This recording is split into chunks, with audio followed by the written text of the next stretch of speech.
Merci beaucoup. Madame la nouvelle présidente de l'Association nationale des élus de la montagne, Madame la vice-présidente de l'Assemblée nationale, chère Annie, Madame Battistel, Madame la présidente sortante, puisque vous avez qualifié ainsi, Madame Dubié-Janine, désormais secrétaire générale de l'ANEM, Mesdames et Messieurs les parlementaires, conseillers départementaux et régionaux, présidents de PCI, maires, élus, Monsieur le délégué général de l'ANEM, Mesdames et Messieurs, chers amis.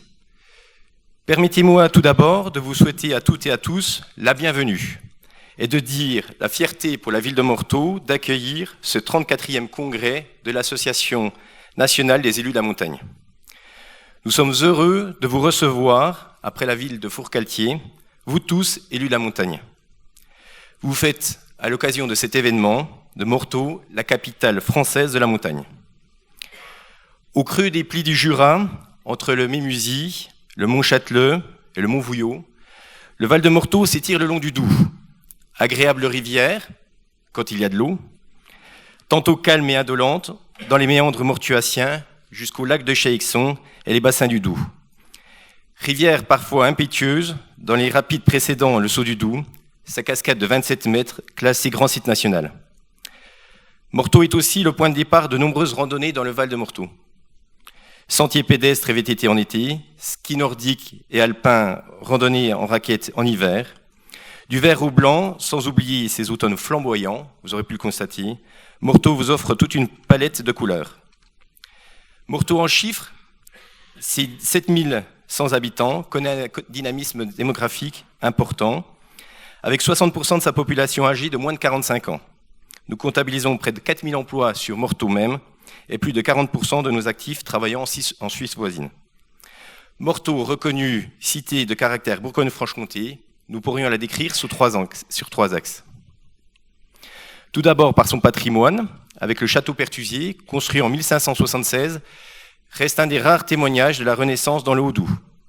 Il abrite depuis 1985 le musée de l'horlogerie, et actuellement, vous pourriez contempler l'exposition Les horlogers du Val de Morteau de 1700 à 2000. Un regard sur l'horlogerie depuis les paysans horlogers à l'industrie horlogère actuelle. Ils sont exposés plus de 300 marques ayant été créées sur place. Je vous encourage vivement à vous y arrêter quelques instants. L'actuel hôtel de ville, inscrit au monument historique, fut bâti en 1590 et l'église Notre-Dame de l'Assomption, qui date des 15e et 17e siècles, inscrite au titre des monuments historiques depuis 1926. Morteau et son économie, principalement marquée par l'emploi frontalier, la Suisse étant distante d'environ 15 minutes par voiture, mais également par un passé économique horloger très important. Ce secteur a longtemps été la principale industrie de la région. Aujourd'hui, nous y gardons encore une empreinte forte, répartie entre sous-traitance et marques reconnues.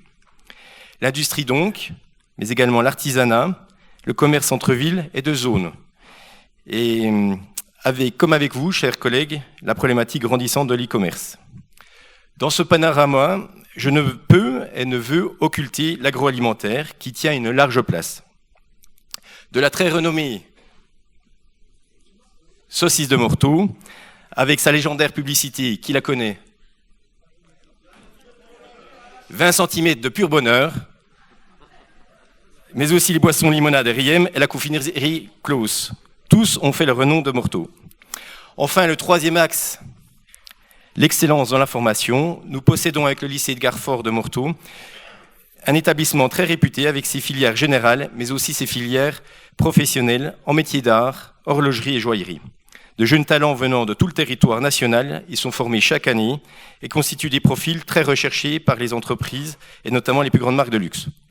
À ce titre, plusieurs étudiants ont remporté des prix concours internationaux, d'autres se sont distingués dans des concours de meilleurs apprentis de France.